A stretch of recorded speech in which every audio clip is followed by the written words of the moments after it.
To keep your lawns lush for spring, really, you want to be regularly going out and checking on your soil moisture. Plants use less water over the winter time, particularly lawns. Often the surface soil dries out really quickly, but if you dig a hole, there's actually still quite a lot of moisture further down, which means you can probably wait a bit longer. Coming into spring, give some consideration to the mowing height. You want to set the height really so you're only removing about a third of the leaf blade. As the season warms up, give some consideration to raising the height of the mower as well so that you've got more leaf blade there and you're not stressing the plants too much.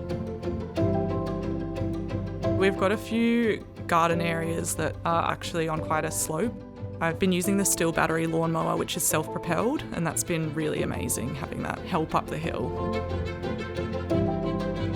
When you first establish a garden bed, you'd use a spade to create that edge. It's much easier to trim a lawn edge that isn't too long, so regular trimming is the key. I always flat edge and then straight edge, so use the grass trimmer with the head horizontal to the ground and then flip it up to get that nice straight edge.